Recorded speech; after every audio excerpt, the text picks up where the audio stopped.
এই দৌড়া আর ফুরিন না ছড়ে আইবো আমরা খাইতাম না আইলো জিলাপি কিনা খাবো ভাই এই কি হয়ে গেল এটা কি হাই দেখুন এটা কি করলো বন্ধ সারা আচ্ছা মজা মুড়ি লাগে খাবো মুড়িটা খাওয়া বাদ দা দিল রে মুড়ি খাইতাম মনে হয় মুড়ি আচ্ছা ভাই বাবা খায়া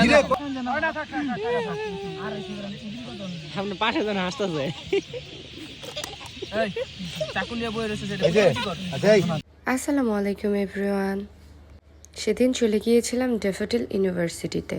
ভার্সিটির আমার কিছু ছোট ভাই ও আমার মেয়েদের নিয়ে ইফতারি করতে আমরা চলে গিয়েছিলাম ড্যাফোডিল ইউনিভার্সিটির একটু ভিতরের সাইডে।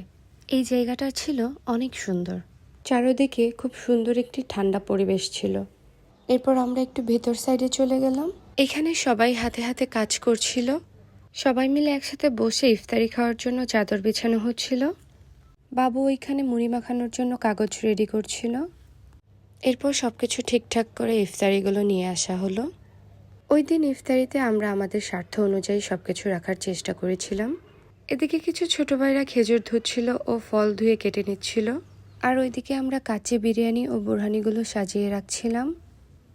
আরেকটা ছোট ভাই ইফতারির জন্য আলুর চপ, বেগুনি চপ, পেঁয়াজু, বোট ছোলা মাখছিল।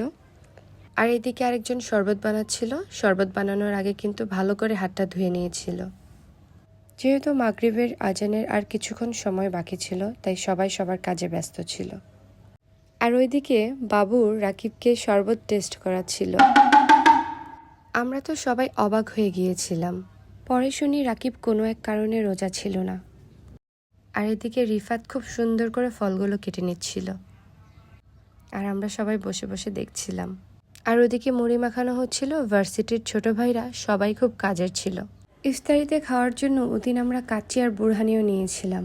আর ওইদিকে ইফতারির জন্য মুড়ি মাখানোর প্রস্তুতি চলছিল।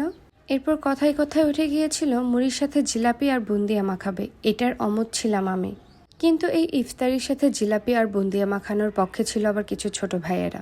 ইফতারের সাথে বুন্দিয়া আর জিলাপি মাখাতে দেব না দেখে বাবু তো উঠে চলেই যাচ্ছিল। এরপর বাবুকে বুঝিয়ে শুনিয়ে এনে বসানো হলো। এরপর সবাই মহা খুশি, ইফতারের সাথে বুন্দিয়া আর জিলাপি মাখানো হবে বলে। এরপর সবাইকে শরবত দিয়ে দেওয়া হচ্ছিল, কারণ ইফতারির আর কিছুক্ষণ বাকি ছিল। বিশ্বাস করেন ভাই, যখন এই বুন্দিয়াগুলো ইফতারির উপরে দেওয়া হচ্ছিল, আমার যে কি কষ্ট লাগছিল। আমার ইচ্ছে করছিল এখান থেকে উঠে দৌড়ে পালাই, কিন্তু কি আর করার, ইফতারি তো করতে হবে, তাই বসেছিলাম ইফতারি করার জন্য। সবাই একবার আমার মুখের রিয়াকশনটা দেখেন, আমি কি পরিমাণ বিরক্ত হচ্ছিলাম। আমার মতো এরকম কারা কারা যারা ইফতারিতে এরকম বুন্দি আর জিলাপি মাখাতে একদমই পছন্দ করেন না, অবশ্যই কমেন্ট করে জানাবেন। এর একটু পরেই দিয়ে দিল মাগরিবের আজান। সারাটা দিন রোজা রেখে ইফতারি করার পর কেমন যে একটা ক্লান্তি লাগছিল। আর এই ইফতারিগুলো দেখে তো আমার কি বলবো। আর এদিকে দেখুন, আমাকে দেখিয়ে দেখিয়ে ওরা কি মজা করে ইফতারিগুলো খাচ্ছিল। আমিও শেষে একটু ট্রাই করেছিলাম ইফতারিগুলো খাওয়ার। ভাবলাম সবাই যেহেতু খাচ্ছে, আমিও একটু খেয়ে দেখি কেমন। এরপর যে এক লোকমা নিয়েছি, আল্লাহ, আমার আর খেতে ইচ্ছে করলো না। ইফতারি খাওয়ার পর সবাই মিলে আশেপাশে যে ময়লাগুলো ছিল সেগুলো পরিষ্কার করে নিল। পরিষ্কার পরিচ্ছন্ন থাকাটাও একটি ইমানের অংশ। যেহেতু এটা ছিল একটি ভার্সিটি, সবাই সবার দায়িত্বটা সুন্দরভাবে পালন করেছে।